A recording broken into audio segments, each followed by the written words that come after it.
Selamat pagi Bapak Ibu guru hebat semuanya. Selamat pagi. Ya. Perkenalkan, nama saya Maria Sulistiani, saya calon guru penggerak angkatan 8 dari SMA Yosudarso, akan mendiseminasikan terkait dengan modul 1.4 budaya positif. Sebelumnya saya ingin mengucapkan terima kasih atas kehadirannya di sini. Kami akan berbagi di sini, saling membagikan terkait dengan budaya positif. Sebelumnya kita akan berdoa terlebih dahulu. Doa akan saya pimpin secara Katolik, dan untuk yang beragama lain silakan berdoa menurut agama dan kepercayaannya. Kita berdoa, marilah kita berdoa dalam nama Bapa dan Putra dan Roh Kudus, amin. Allah Bapa yang Maha Baik, kami mengucap syukur kepadamu atas berkat, atas kesehatan yang masih boleh kami terima. Bapa, sekarang ini kami akan berbagi, kami akan berdiskusi terkait dengan budaya positif. Semoga dapat kita terapkan di sekolah kami. Semua ini kami mohon dengan perantaraan Kristus Tuhan kami. Amin. Dalam nama Bapa dan Putra dan Roh Kudus. Amin. Bapak Ibu, di sini saya bukan bermaksud untuk menggurui, maka di sini kami akan saling berdiskusi. Jadi saya akan membagi pengalaman, membagi pengetahuan saya yang saya dapatkan dari program guru penggerak. Maka saya minta kita berpasangan dua-dua. Saya akan membagikan sebuah kertas. Jadi nanti silahkan salah satu dari pasangannya menuliskan hal terpenting apa yang tidak diketahui dan tidak perlu orang lain tahu. Jadi satu kelompok berdua hanya satu kertas. Setelah dituliskan, silahkan genggam kertas itu. Sudah dituliskan Ibu? Silahkan dituliskan. Salah satu saja yang menuliskan. Lalu kalau sudah menuliskan, silahkan genggam kertas itu. Nanti teman lain akan berusaha untuk membuka genggamannya. Jadi nanti yang menggenggam silahkan genggam erat-erat sehingga orang lain tidak bisa membukanya.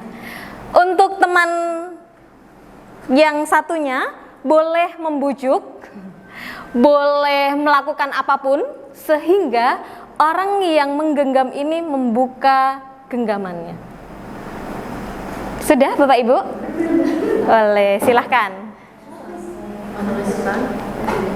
Menuliskan hal yang tidak perlu diketahui orang lain. Tahu kalau genggamannya ini terbuka. Ya, tahu kalau orang lain itu bisa membuka genggamannya nih. Ya, kalau tidak bisa membuka, maka rahasia ini akan tetap kita simpan, gitu ya. Yuk. Sudah Bapak Ibu? Silakan digenggam kertasnya, rahasianya itu digenggam, tulisannya digenggam. Sudah? Ya. Silahkan rekan yang lain berusaha untuk membukanya. Coba.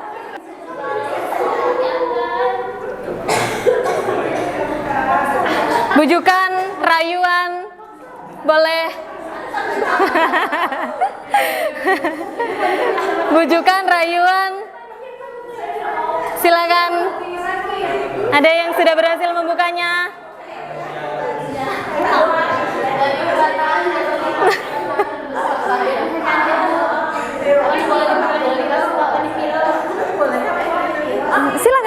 Silakan.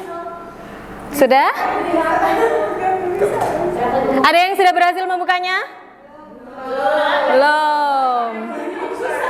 Rayuannya sudah dikeluarkan, rayuan mautnya. Sudah? Oke. Nah, ada yang sudah berusaha untuk membuka? Ya, sedang membuka. Oke.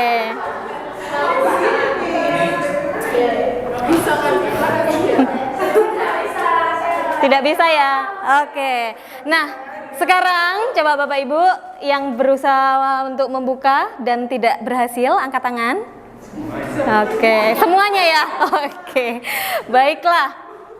Hal yang rahasia, hal yang tidak perlu diketahui oleh orang lain, tentunya kita menjaga baik-baik kertas tersebut. Ya kan? Orang lain tidak perlu tahu. Sehingga apa sih yang menjadi pemegang kontrol terhadap orang yang memegang kertas tadi? Kontrolnya berasal dari dalam diri kita, ya kan? Kita pemegang kertas tersebut merupakan kontrol apakah saya akan membuka atau tetap menjaga kertas tadi sehingga orang lain tidak perlu tahu. Jadi pemegang kontrol dari dalam diri kita sendiri. Baik, Bapak Ibu di sini terkait dengan budaya positif. Apa sih yang ada di pikiran Bapak Ibu terkait dengan budaya positif itu sendiri? Dah? Apa tahu budaya positif itu?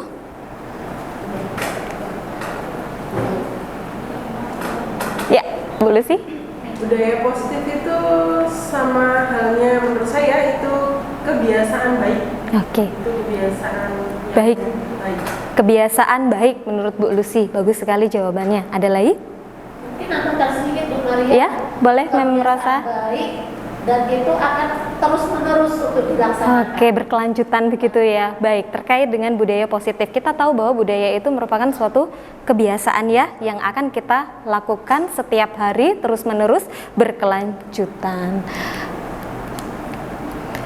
Hal yang nanti akan kami bahas, yang akan saya bahas yaitu yang pertama terkait dengan disiplin positif dan nilai kebajikan. Lalu yang kedua motivasi perilaku manusia. Yang ketiga keyakinan kelas. Dan yang keempat kebutuhan dasar manusia.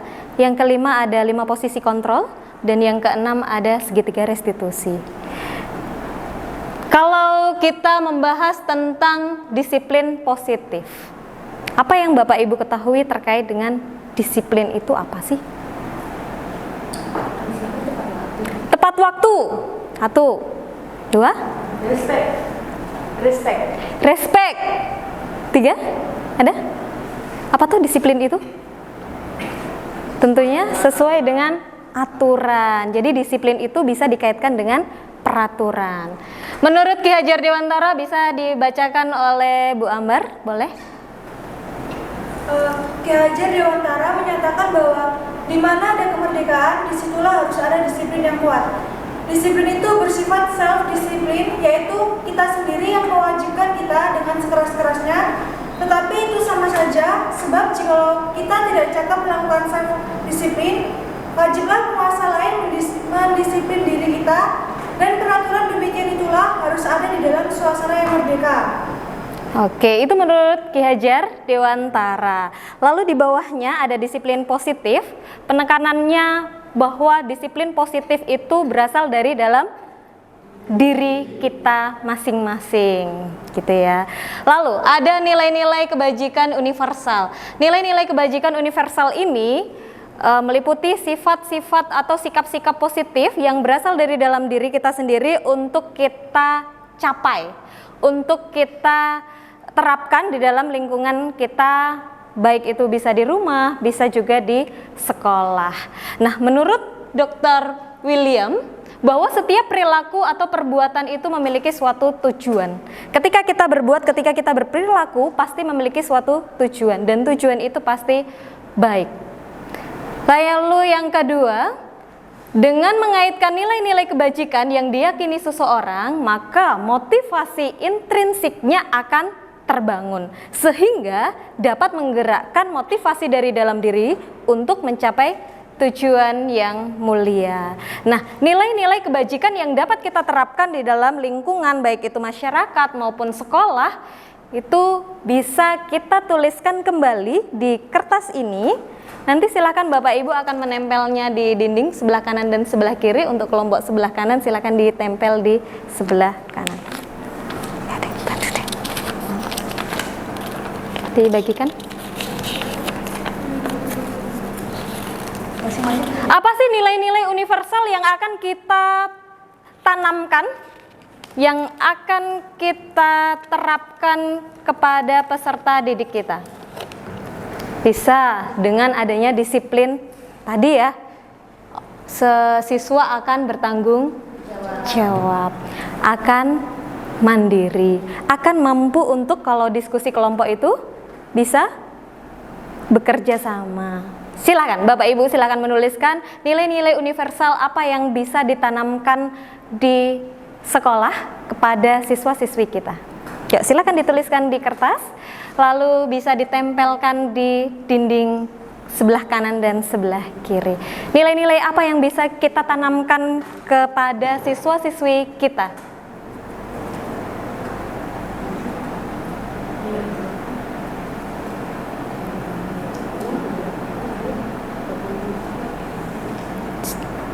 Silakan yang sudah boleh ditempel di dinding depan.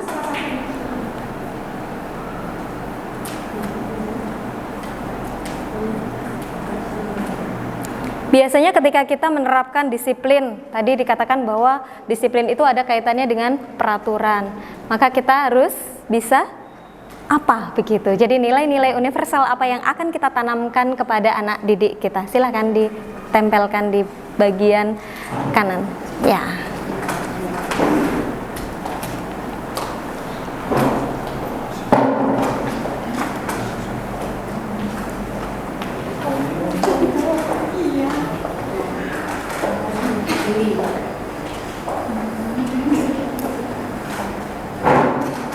Sudah, silahkan yang belum segera menempel.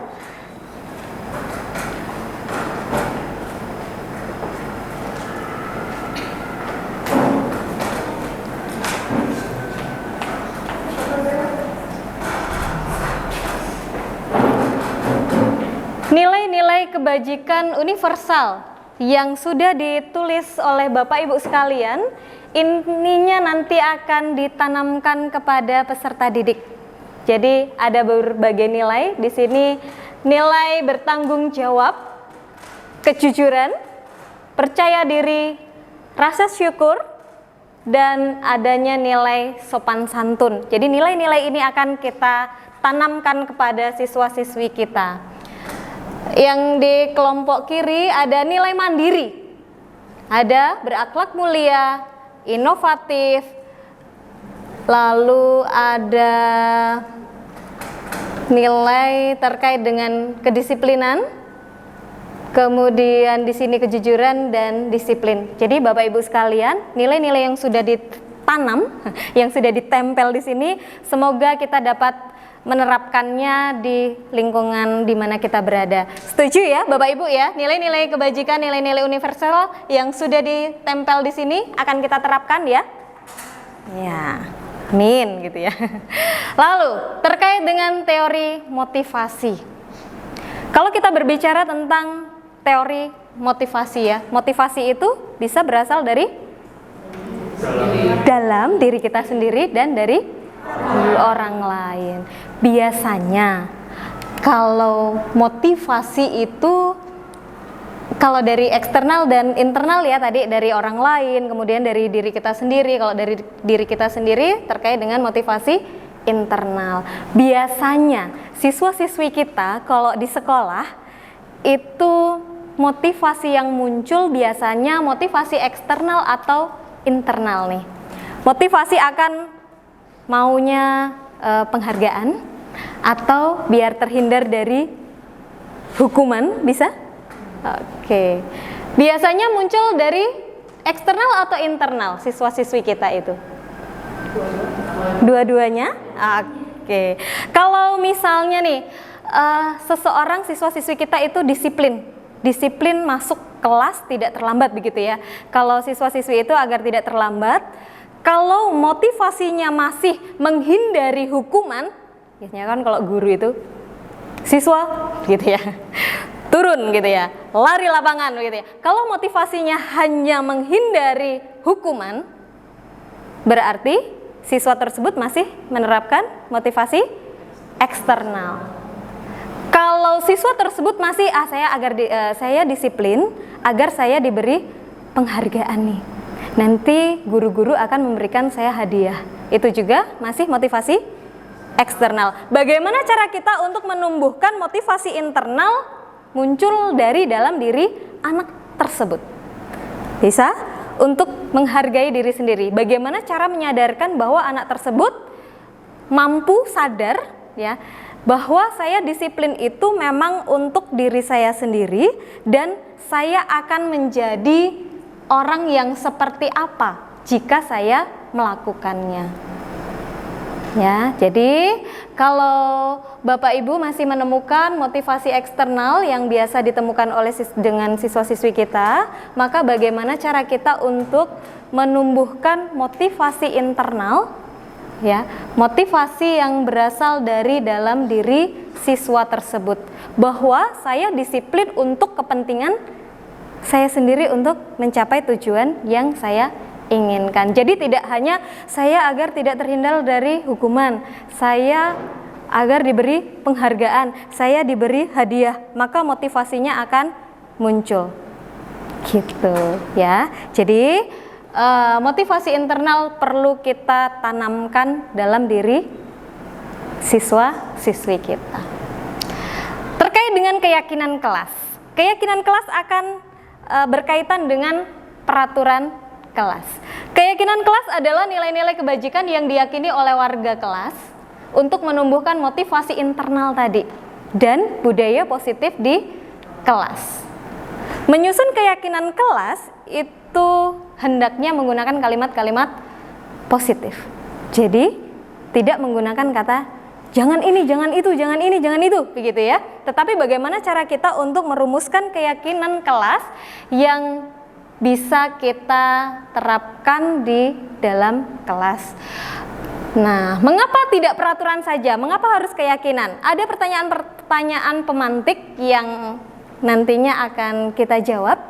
Mengapa kita memiliki peraturan harus menggunakan helm bila mengendarai kendaraan roda 2?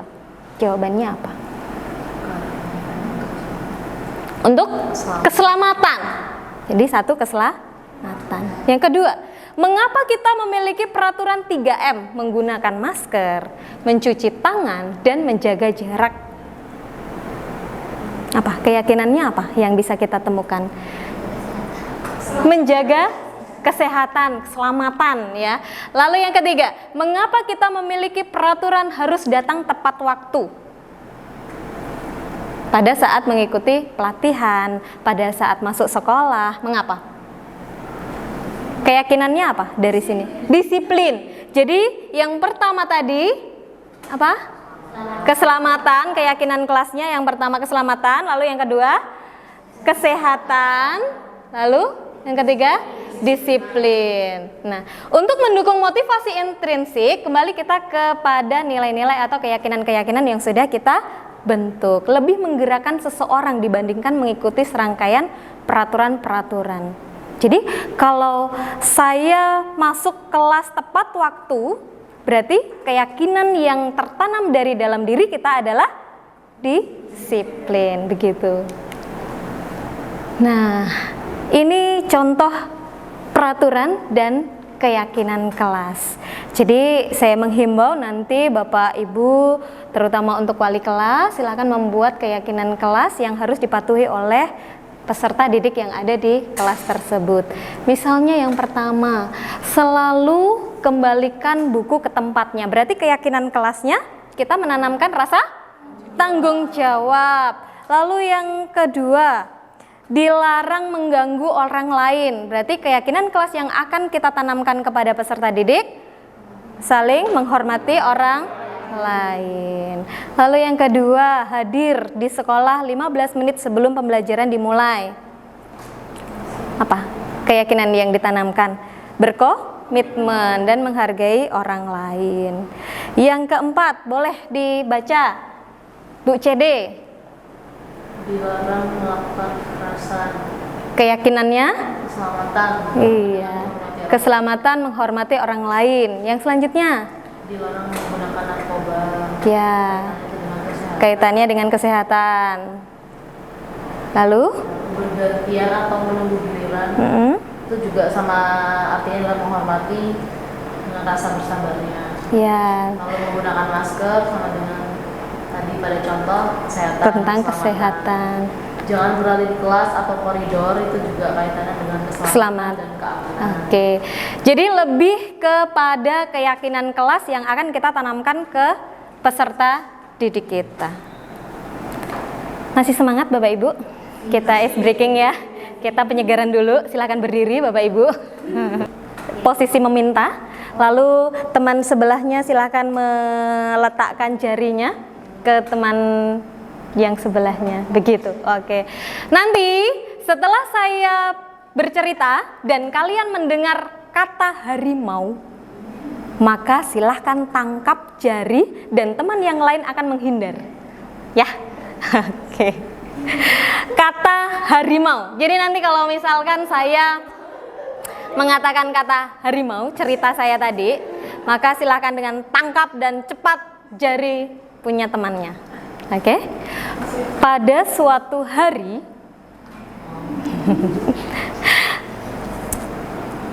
Hariman,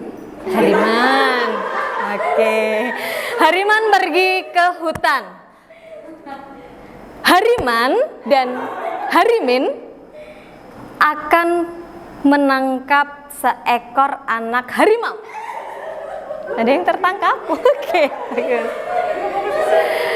Namun sesampainya di hutan, ternyata Harimin tidak membawa senapan.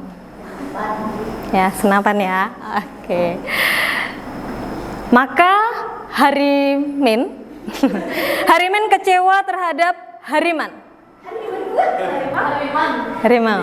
Oke. Hariman melihat seekor anak harimau lari di tengah hutan. Ada yang tertangkap? Oke. Pada akhirnya Hariman dan Harimin tidak membawa seekor anak harimau. Oke. Berapa yang tertangkap? Berapa yang tertangkap? 2. Oke, kita beri tepuk tangan untuk diri kita sendiri. Oke.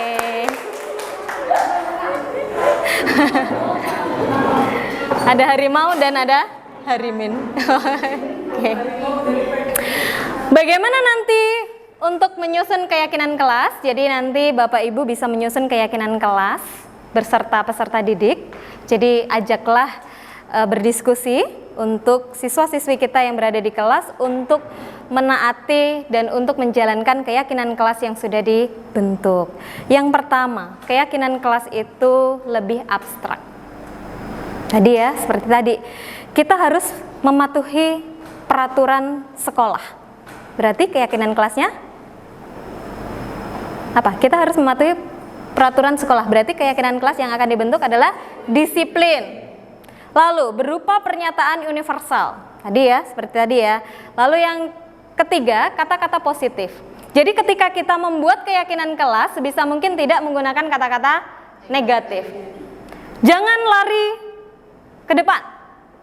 Jangan ambil itu, gitu ya. Tetapi bagaimana cara kita untuk mengolah menjadi kata-kata positif. Seperti tadi, kita harus menggunakan masker. Berarti kata-kata positifnya kesehatan.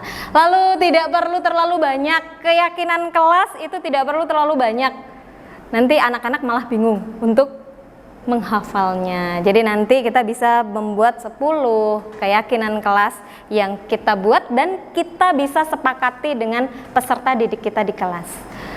Disesuaikan dengan kondisi kelas dan sekolah, lalu semua warga kelas dilibatkan membuat keyakinan kelas. Jadi keyakinan kelas ini tidak dibuat oleh guru sendiri, melainkan kita berdiskusi dengan peserta didik di kelas. Apakah sudah sepakat atau belum? Ya? Oke. Nah, di sini kita akan belajar tentang hukuman dan penghargaan.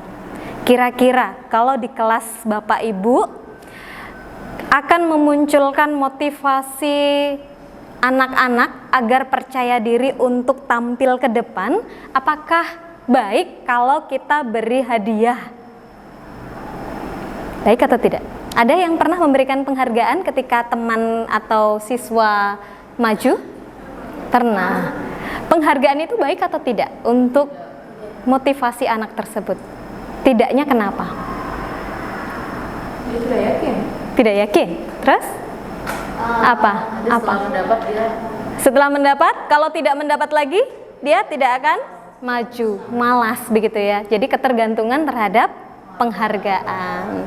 Maka kita akan mengganti penghargaan tersebut dengan apresiasi. Gitu ya. Nah, di sini hukuman dan penghargaan. Siswa-siswi ternyata dihukum oleh penghargaan yang sudah kita berikan. Penghargaan menurunkan kualitas, penghargaan mematikan kreativitas anak, dan penghargaan mengurangi motivasi intrinsik.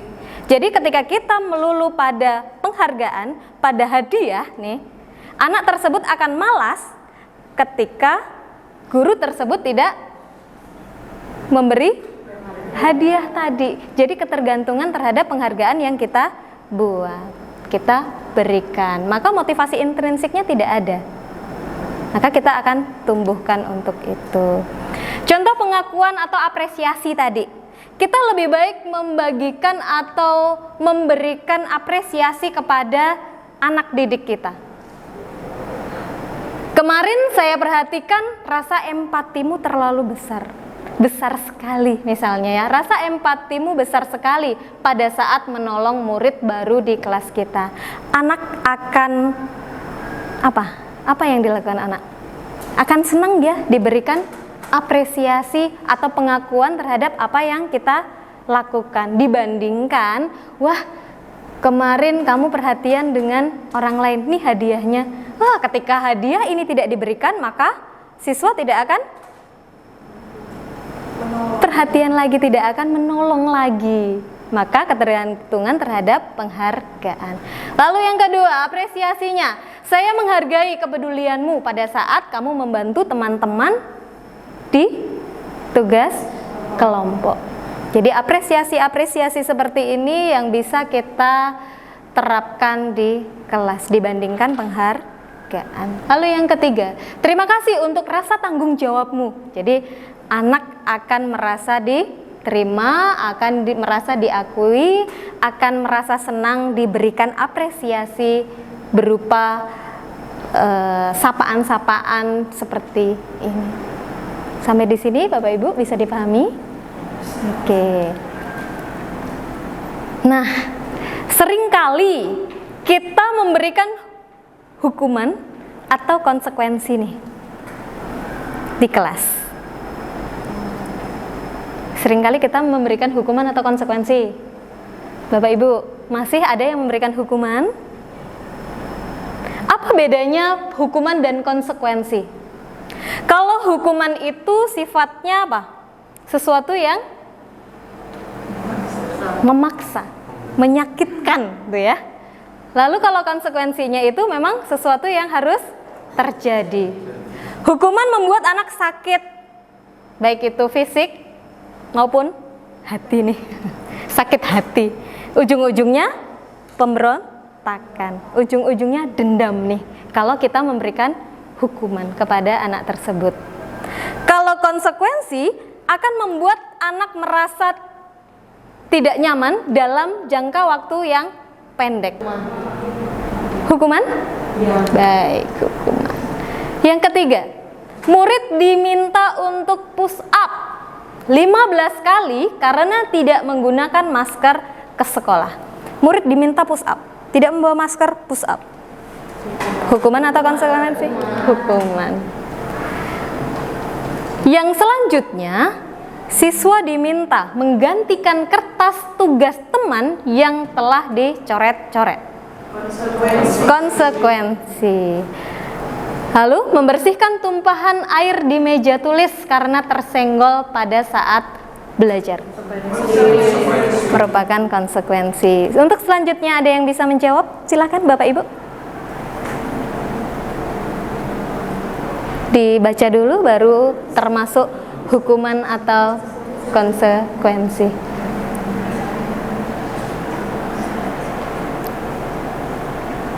Silakan.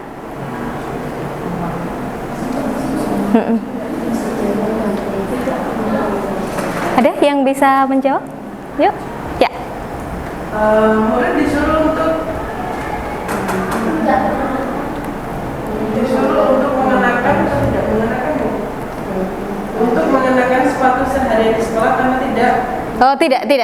Murid diminta atau disuruh untuk tidak mengenakan sepatu seharian di sekolah karena tidak mengenakan sepatu hitam. Iya, berarti murid tersebut melanggar peraturan. Peraturannya itu menggunakan sepatu hitam, murid tersebut menggunakan sepatu putih, sehingga murid tersebut diminta untuk melepas sepatunya seharian di sekolah Ini merupakan konsekuensi atau hukuman, Bapak Ibu? Konsekuensi atau hukuman. Jadi anak tersebut melanggar peraturan, kemudian anak tersebut diminta melepas sepatunya seharian. Jadi seharian ketika berada di sekolah anak tersebut tidak menggunakan sepatu. Itu menimbulkan rasa sakit hati atau rasa malu tidak? Malu. Maka kalau malu, anak tersebut malu berkepanjangan, maka masuknya ke hukuman. Ya. Oke. Lalu yang selanjutnya bisa dibaca dan dijawab? Natri memiliki lapangan basket 2 kali karena terlambat 10 menit untuk pelajaran PJOK. Menurut saya itu suatu Hukuman. Ada yang berpendapat lain? Lari mengelilingi lapangan basket 2 kali karena terlambat 10 menit untuk pelajaran PJOK. Pelajarannya PJOK nih, gitu ya. Jadi pelajarannya bisa dikaitkan, kalau konsekuensi itu dikaitkan dengan apa yang dia lakukan. Kalau di sini itu menurut pelajarannya PJOK, maka itu merupakan suatu konsekuensi. Namun kalau pelajarannya bahasa Indonesia, ini merupakan suatu hukuman karena tidak ada keterkaitan, ya kan? Tidak ada keterkaitan dengan apa yang dia lakukan. Sampai di sini ada yang mau ditanyakan, Bapak Ibu? Cukup? Oke. Ya. Terkait dengan kebutuhan dasar manusia, ternyata manusia itu memiliki 5 kebutuhan dasar yang tidak bisa ditinggalkan. Kebutuhan dasar akan seimbang, akan berjalan mulus, akan berjalan teratur ketika 5 kebutuhan dasar ini terpenuhi. Kebutuhan dasar yang seperti apa? Yang pertama itu kebutuhan bertahan hidup. Seseorang akan bertahan hidup dengan apa? Apa? Kalau orang bertahan hidup, makanan. Kita tidak akan membiarkan peserta didik ke sekolah dengan keadaan yang lapar. Pasti dia tidak akan konsentrasi terhadap mata pelajaran yang akan diikuti di sekolah, gitu ya. Jadi untuk kebutuhan bertahan hidup, kesehatan juga. Ketika siswa tersebut tidak sehat, maka kebutuhan dasar tentang kesehatan untuk bertahan hidup tidak akan berjalan seimbang. Ya, itu untuk kebutuhan bertahan hidup. Lalu kebutuhan akan kasih sayang dan rasa memiliki atau rasa diterima. Seseorang pasti memiliki kebutuhan rasa sayang dan rasa diterima. Ketika seseorang itu berada dalam situasi diskusi, kalau siswa-siswi kita sedang berada di dalam kondisi diskusi, itu siswa-siswi akan nyaman ketika kita merasa diterima oleh kelompok tersebut. Terhadap kebutuhan kasih sayang juga. Lalu kebutuhan akan kebebasan. Nah, kita akan melihat video. Pembelajaran dengan metode yang beragam dan menarik juga akan memenuhi kebutuhan murid tentang kebebasan ini. Pembelajaran berdiferensiasi, di mana guru menyediakan beberapa jenis tugas yang bisa ditulis oleh murid sesuai minat mereka, sangat baik untuk mengembangkan murid menjadi lebih mandiri dan memiliki motivasi internal. Karena kebutuhan akan kebebasan pada dasarnya adalah kebutuhan untuk mandiri, memiliki otonomi, memiliki pilihan, dan mampu mengendalikan arah hidupnya sendiri.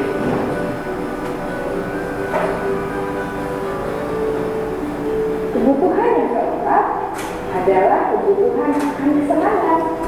Bayangkan Bapak Ibu, hidup tanpa rasa senang, betapa menyedihkannya. Gleason menghubungkan kebutuhan akan kesenangan dengan belajar. Jangan sepelekan kebutuhan murid untuk merasa senang di kelas.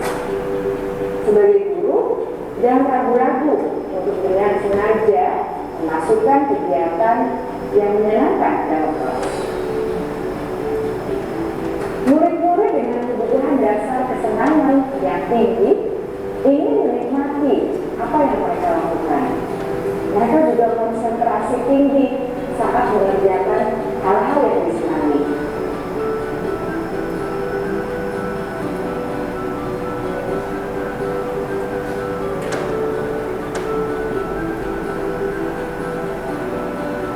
Kebutuhan yang kelima adalah kebutuhan akan penguasaan. Setiap murid memiliki kebutuhan untuk merasa kompeten, menjadi terampil, diakui pencapaian dan keterampilannya, didengarkan, bisa membuat dampak dan pengaruh, dan memiliki rasa harga diri. Mereka sebaiknya diberi kesempatan untuk membuat keputusan tentang hal-hal yang penting dalam hidupnya dan tidak merasa dikontrol oleh sistem sekolah. Pada murid yang telah menginjak usia remaja, seringkali mereka merasa tidak memegang kendali atas kehidupannya sendiri, karena guru kerap kali berpengaruh dalam mengambil keputusan. Murid-murid yang memiliki kebutuhan dasar akan penguasaan yang tinggi biasanya selalu ingin menjadi pemimpin. Mereka juga suka mengamati sebelum mencoba hal-hal yang baru. Mereka juga perfeksionis dan merasa kecewa bila melakukan kesalahan.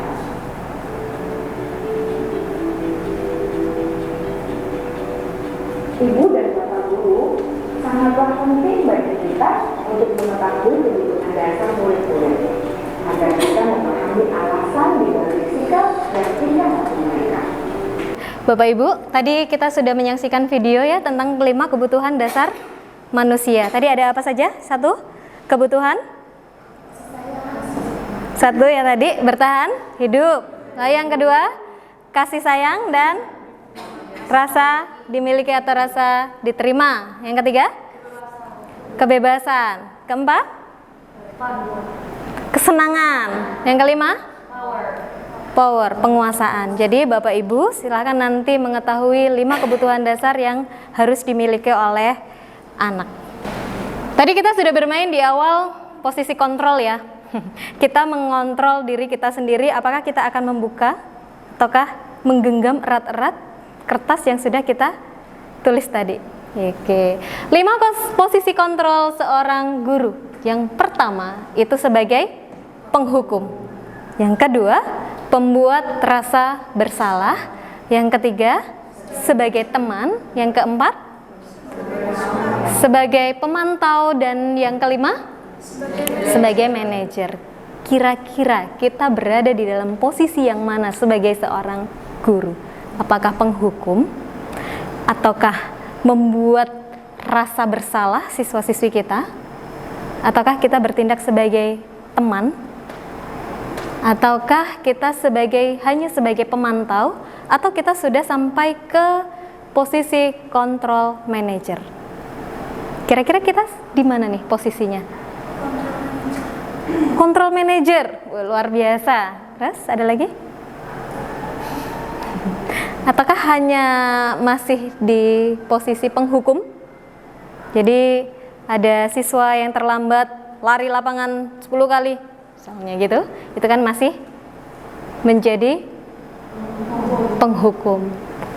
Ada lagi selain manajer? Sebagai teman. Ada lagi? Sebagai apa posisi kontrol kita di sekolahan, di kelas? Sebagai pemantau ada? Coba kita lihat. Posisi kontrol sebagai penghukum, sebagai pembuat rasa bersalah, dan sebagai teman ataupun pemantau dan manajer. Kalau kita berada di dalam posisi kontrol penghukum, kalau kamu tidak melakukannya, awas ya, Jadi ancaman yang kita keluarkan, gitu ya. Siswa lari lapangan 10 kali. Wah, itu hukuman nih, gitu ya. Jadi ada ancaman-ancaman yang kita sampaikan ke siswa. Jadi hanya hukuman. Lalu yang selanjutnya, pembuat rasa bersalah. Ketika ada siswa yang terlambat, bagaimana? Kamu seharusnya tahu bahwa kamu seharusnya sudah tahu, ibu lelah sekali mengatakannya. Ibu sudah stres menangani kamu yang terus terlambat terus. Bagaimana nanti saya mempertanggungjawabkan kepada kepala sekolah kalau kamu terlambat terus, gitu ya. Jadi membuat anak tersebut merasa bersalah. Aduh, saya terlambat, membuat guru saya nanti akan bingung menulis saya seperti apa. Jadi saya bersalah, membuat rasa bersalah. Lalu sebagai teman, ayolah lakukan demi ibu nih. Ketika kamu masuk sekolah tepat waktu, gimana? Pasti kamu akan disiplin, gitu ya. Ayolah, jadi dengan nada ramah, akrab dengan siswa. Lalu kalau sebagai pemantau, itu ya sesuai dengan peraturan. Kamu terlambat, konsekuensinya apa?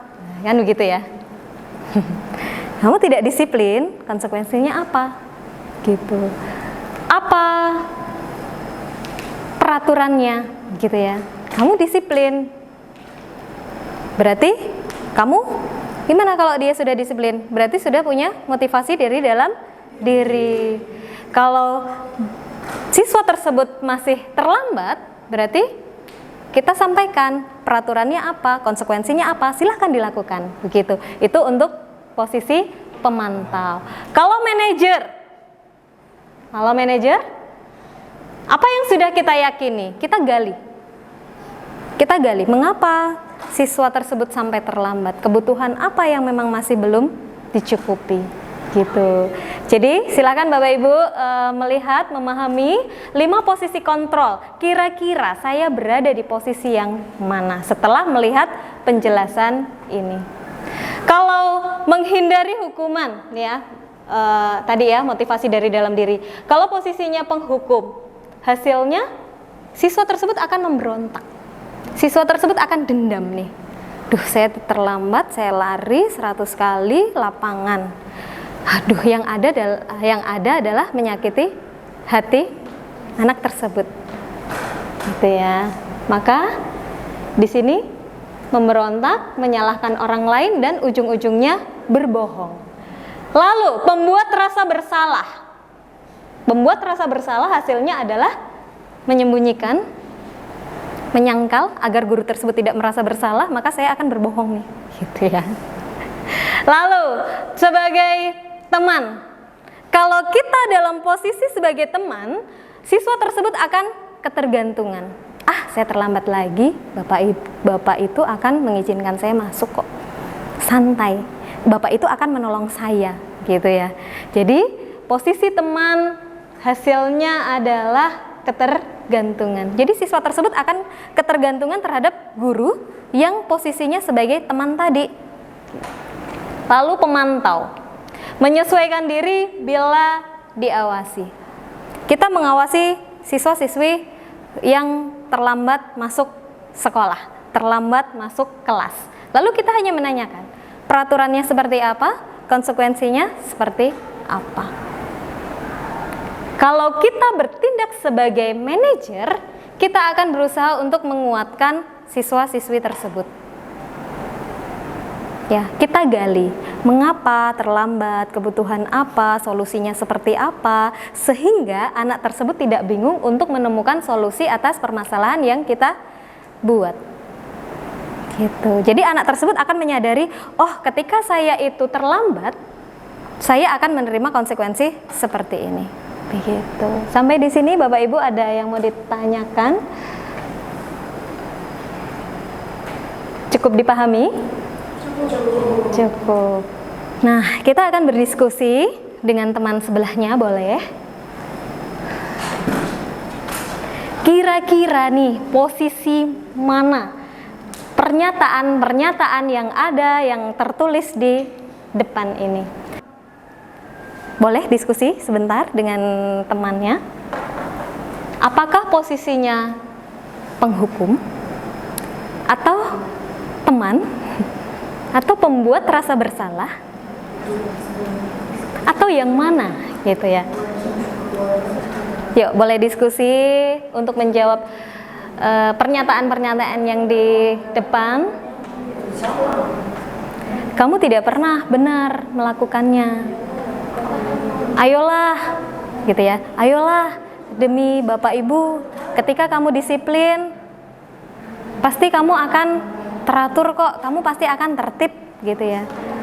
Lalu, apakah kamu mau mendapatkan stiker bintang hari ini nih? Gitu ya. Sudah berdiskusi, Bapak Ibu? Oke, kita lihat. Sudahkah sesuai dengan hasil diskusinya? Sudahkah sesuai? Saya kecewa sekali dengan kamu. Gitu ya. Kalau kamu sampai melakukan sekali lagi, Ibu akan merasa bersalah dengan Bapak Kepala Sekolah, dengan guru piket, dengan guru-guru yang lain karena tidak bisa mendidik kamu. Jadi anak tersebut membuat rasa bersalah. Bu, saya minta maaf, saya besok tidak akan melakukan kembali, begitu.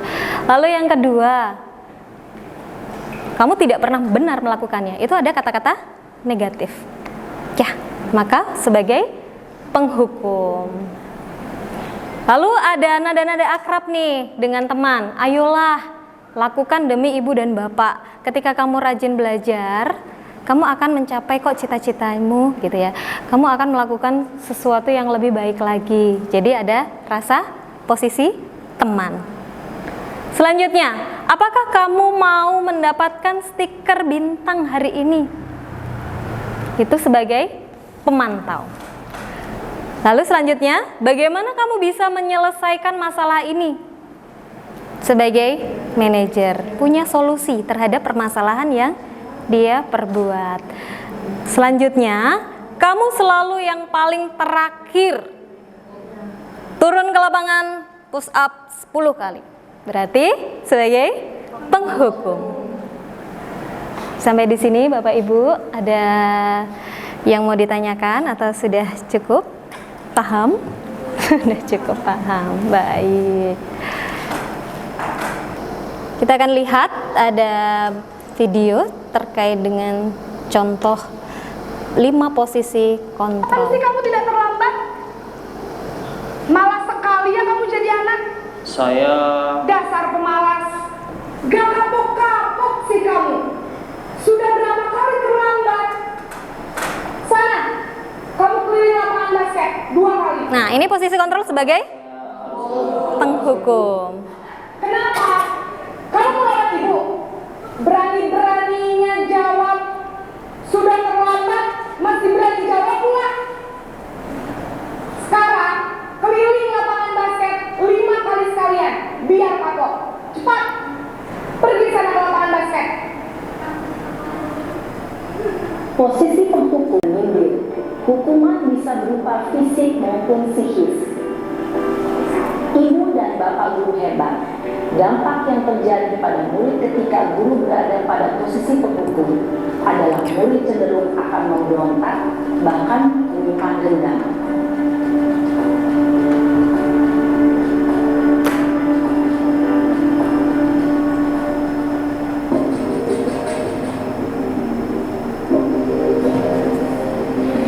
Kasus yang kedua.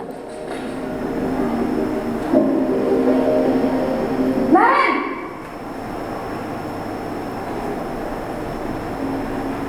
selamat pagi Bu. Naren. Kamu kenapa terlambat lagi, nak? Ya Tuhan, Naren. Kamu senang ya bikin ibu susah ya? Kalau kamu terlambat lagi, nanti ibu yang ditegur bapak kepala sekolah, nak. Disangka ibu tidak bisa membina kamu. Duh, gimana ini? Maaf Bu. Duh, Gusti Naren. Ada yang bisa menebak ini posisi apa? Kalau ibu ditegur bapak kepala sekolah. Pembuat rasa bersama. Kamu tulis apa yang di buku absen? Ini kamu sudah sering terlambat loh. Ibu harus apa coba? Maaf Bu, maaf sekali. Ya sudah, lain kali jangan bikin ibu susah lagi ya nak ya. Ibu tidak akan kuat lagi kalau kamu begini terus. Bisa jantungan kalau ibu tegur bapak kepala sekolah. Sana cepat kelas. Maaf ya Bu, maaf sekali. Posisi pembuat rasa bersalah berbicara dengan nada tenang, cenderung lembut. Namun kata-kata yang diutarakan membuat murid merasa menjadi orang yang gagal, memandang buruk dirinya sendiri, merasa tidak berharga, dan tidak sanggup membahagiakan orang lain. Ketika guru mengambil posisi pembuat rasa bersalah, murid akan menganggap dirinya yang bersalah dan ia akan menyimpan emosi negatif tersebut di dalam dirinya.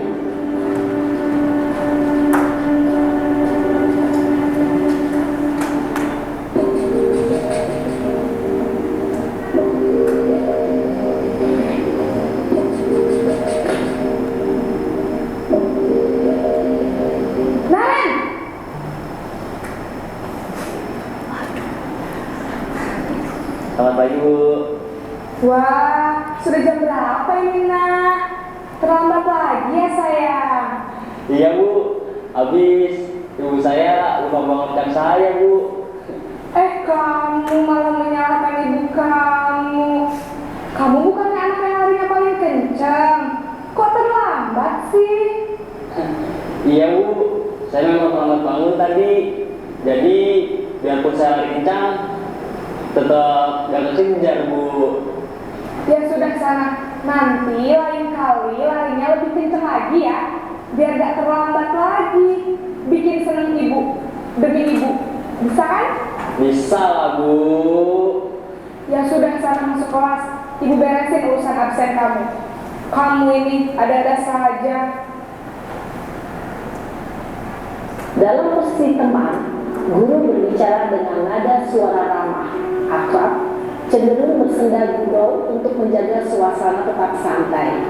Murid akan merasa senang, aman, dan akrab dengan guru. Identitas yang tercipta adalah identitas sukses atau berhasil. Namun, perlu diingat, karena ini masih dorongan eksternal, maka ada faktor ketergantungan dari murid kepada orang tertentu. Di sini, guru absennya, sehingga di lain waktu, murid bisa berperilaku baik, namun hanya kepada orang-orang tertentu saja.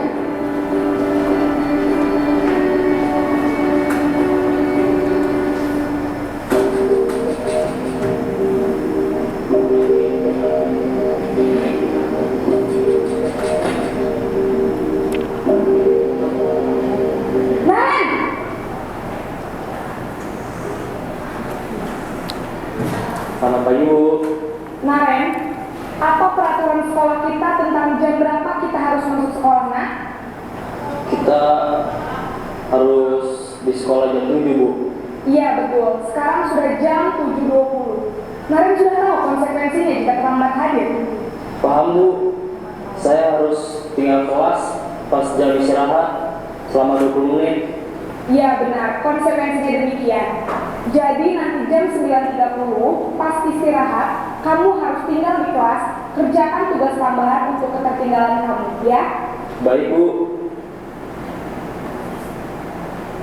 Posisi pemantau mengandalkan penghitungan atau data untuk mengontrol murid. Guru mengarahkan murid berdasarkan peraturan dan konsekuensi. Seorang pemantau menunjukkan bahasa tubuh dan ekspresi wajah yang datar dan cenderung formal.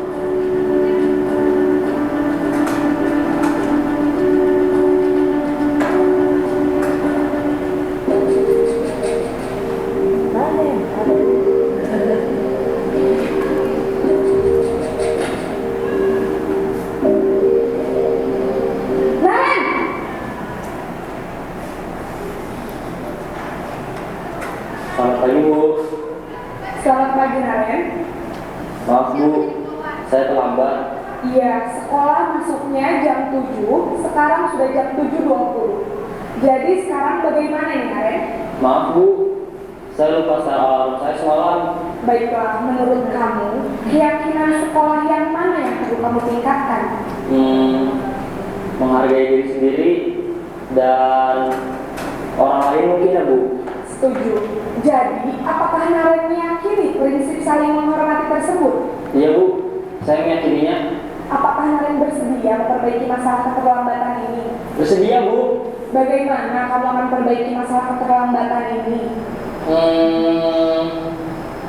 Saya akan coba untuk tidak lupa menyetel alarm saya Bu.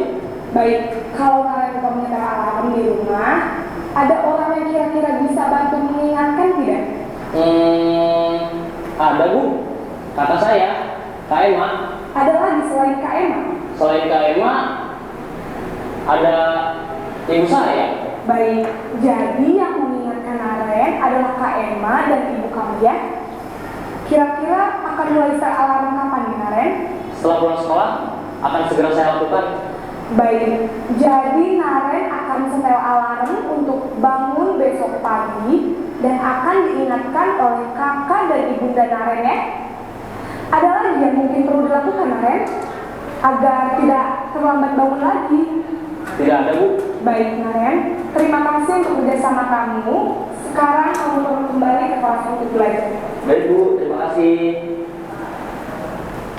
Posisi manajer adalah posisi kontrol yang disarankan untuk membimbing murid memiliki sikap disiplin yang positif, yaitu murid yang mandiri, bertanggung jawab, dan dapat memecahkan masalah. Tujuan dari posisi ini adalah agar murid dapat berefleksi atas tindakannya. Guru akan dengan tulus memberikan pertanyaan-pertanyaan bermakna, sehingga membuat murid dapat belajar dari kesalahannya dan mencari sebuah solusi untuk menyelesaikannya. Ibu dan Bapak guru hebat, setelah mengamati adegan kelima posisi kontrol tadi, kira-kira posisi mana yang paling ideal? Bagaimana Bapak Ibu? Posisi mana yang paling ideal nih? Posisi sebagai manajer. Bagaimana cara kita untuk menjadi posisi sebagai manajer? Tadi sudah terlihat ya di dalam contoh bagaimana cara kita untuk memberikan atau meminta atau mendengarkan solusi dari anak tersebut, sehingga motivasi yang muncul dari dalam diri anak tersebut untuk tidak melakukan kesalahan lagi. Sampai di sini sudah jelas Bapak Ibu? Oke, masih ngantuk? Ngantuk? Ngantuk? Oke, yuk sekarang berdiri lagi Bapak Ibu, biar nggak ngantuk nih. Sebelum membahas tentang segitiga restitusi, olah konsentrasi. Ketika saya mengatakan tepuk tangan, maka kalian tepuk. Ketika tidak ada tangan, maka tidak usah tepuk. Paham? Kalau tepuk tangan itu tepuk. Kalau tidak ada kata tepuk tangan, maka tidak usah tepuk. Paham? Tepuk tangan 1 kali. Tepuk tangan 1 kali. Tepuk tangan 3 kali. Tepuk 4. Belum konsentrasi. Tepuk tangan 1. Tepuk 2. Oke, tepuk tangan 3. Oke, tepuk tangan 4. Tepuk 5. Oke, silakan duduk kembali Bapak Ibu. Ini pembahasan segitiga restitusi. Kita akan menyelesaikan suatu permasalahan dengan segitiga restitusi.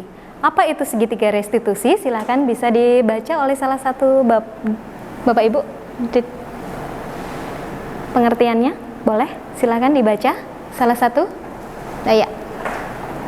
Restitusi adalah proses menciptakan kondisi bagi murid untuk memperbaiki kesalahan mereka sehingga mereka bisa kembali pada kelompok mereka dengan karakter yang lebih kuat. Restitusi juga merupakan proses kolaboratif yang mengajarkan murid untuk mencari solusi untuk masalah mereka dan membantu murid berpikir tentang orang seperti apa yang mereka inginkan. Oke, berarti pada dasarnya segitiga restitusi itu membantu siswa untuk menemukan solusi atas permasalahan yang ada. Segitiga restitusi. Yang pertama itu menstabilkan identitas. Ya, di bagian menstabilkan identitas itu setiap orang pasti pernah melakukan kesalahan. Jadi kita tidak langsung menghakimi. Ditanya terlebih dahulu. Apakah kesalahan yang sudah diperbuat itu akan merugikan diri kalian, diri Jono misalnya? Ya Bu, misalnya. Oke, setiap orang pasti pernah melakukan suatu kesalahan. Tidak ada manusia yang sempurna. Maka Ibu toleransi terhadap kesalahan yang sudah diperbuat. Namun Jono lebih baik tidak mengulangi kesalahan lagi. Jadi kita tidak usah langsung menghukum. Jadi tidak langsung mengadili gitu ya. Jadi kita mencoba untuk menstabilkan kondisi. Ya, anak sudah tahu bahwa anak tersebut salah. Kalau kita langsung menghakimi, anak tersebut akan menjadi apa? Sebel, akan memberontak nih, gitu ya. Jadi kita menstabilkan identitas dengan kata-kata kamu bukan satu-satunya yang pernah melakukan ini. Jadi distabilkan dulu. Yang kedua, validasi kebutuhan atau validasi tindakan. Jadi kita menggali nih. Kamu tentu punya alasan mengapa melakukan itu. Jadi mulai untuk digali alasannya mengapa. Kok Jono melakukan kesalahan seperti itu? Terlambat masuk sekolah. Kita gali alasannya apa? Pasti kamu punya alasan. Gitu ya. Lalu adakah cara yang lebih efektif untuk mendapatkan apa yang kamu butuhkan? Jadi di sini kita akan menggali alasan mengapa siswa tersebut melakukan kesalahan. Selanjutnya ada menanyakan keyakinan. Tadi keyakinan apa yang sudah dilanggar? Keyakinan apa yang sudah kita sepakati sehingga kamu melanggarnya? Keyakinan yang seperti apa? Gitu ya. Berarti kalau terlambat sekolah, keyakinan apa yang dilanggar? Disiplin, gitu ya. Nilai-nilai apa yang telah kita sepakati? Yang tadi nih nilai-nilai apa yang sudah kita sepakati sehingga kamu melanggarnya? Kita kan sudah sepakat, seharusnya tidak dilanggar. Lalu, kamu ingin menjadi seperti apa? Kamu ingin menjadi orang seperti apa? Itu menanyakan keyakinan. Nah, ini menstabilkan identitas. Seperti yang ada di dalam contoh, bahwa di dalam menstabilkan identitas, ini perilaku membuat anak yang merasa gagal karena berbuat salah tadi, menjadi positif terhadap dirinya sendiri. Karena tadi kita sudah stabilkan. Gitu. Guru berkata, berbuat itu salah, itu merupakan hal yang manusiawi. Tidak ada manusia yang sempurna. Jadi dikatakan dengan kata-kata seperti ini, pernyataan seperti ini, sehingga anak yang tadinya salah tidak merasa terlalu terpukul. Jadi kita stabilkan. Lalu validasi kebutuhan atau validasi tindakan. Nah, di sini memenuhi kebutuhan dasar. Jadi kita menggali, mengapa, alasannya apa, begitu ya. Jadi kita menggali dulu. Kamu pasti punya alasan mengapa melakukannya. Dengan dialog-dialog yang seperti ini dapat menerapkan segitiga restitusi yang kedua, yaitu validasi tindakan atau validasi kebutuhan. Lalu yang ketiga, itu menanyakan keyakinan. Keyakinan apa? Nilai-nilai apa yang sudah kamu langgar? Jadi dari sini siswa akan mulai tahu, oh solusinya seperti ini. Ketika saya melanggar, berarti saya tidak akan melakukan lagi dengan cara-cara seperti apa? Seperti tadi, memasang alarm jam di sekolah. Atau apa tadi cara yang kedua? Apa? Meminta orang tua dan kakaknya untuk selalu mengingatkan dan membangunkan setiap pagi sehingga tidak melakukan kesalahan lagi. Seperti itu, ini salah satu tindakan yang kemarin sudah saya lakukan di sekolahan. Apa yang sudah kamu lakukan tadi? Gak bisa keras ya.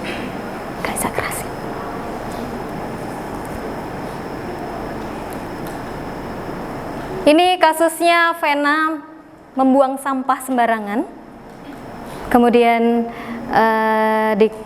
Bu Maria melihat, sehingga Vena Bu Maria panggil dalam ruangan tertentu untuk menanyakan, untuk penerapan segitiga restitusi. Yang pertama itu validasi tindakan yang salah.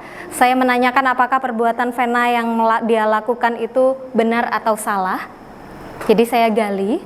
Lalu yang kedua itu validasi tindakan. Saya menggali mengapa sih Vena melakukan itu, alasannya apa.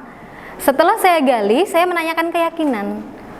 Kesalahan yang sudah Vena lakukan, kalau kita kaitkan dengan keyakinan apa yang dilanggar begitu? Tidak bisa keras. Jadi di dalam menanyakan keyakinan ini, saya menggali solusi apa yang nantinya akan Vena lakukan untuk tidak membuang sampah lagi. Jadi penerapan segitiga restitusi ini akan membantu untuk mencari solusi terhadap permasalahan yang ada. Sampai di sini Bapak Ibu boleh ini sesi tanya jawab.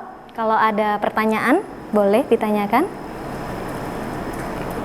Ataukah sudah jelas? Sudah jelas. Baik. Terima kasih atas kehadirannya. Di sini saya sudah menyampaikan terkait dengan budaya positif di sekolah. Semoga kita bisa terapkan di sekolah kita tercinta ini ya, Bapak Ibu ya. Oke. Kalau tidak ada pertanyaan, baiklah kita tutup acara kita dengan doa penutup. Akan saya pimpin secara Katolik dan beragama lain, silakan menyesuaikan dan berdoa menurut agama dan kepercayaannya. Dalam nama Bapa dan Putra dan Roh Kudus, amin. Allah Bapa yang Maha Baik, terima kasih atas berkat-Mu dalam acara pada hari ini. Semoga apa yang sudah kita dengarkan, yang sudah kita ketahui bersama dapat kita terapkan dalam lingkungan sekolah kita tercinta. Semua ini kami mohon dengan perantaraan Kristus Tuhan kami. Amin. Dalam nama Bapa dan Putra dan Roh Kudus. Amin. Terima kasih Bapak Ibu. Terima kasih.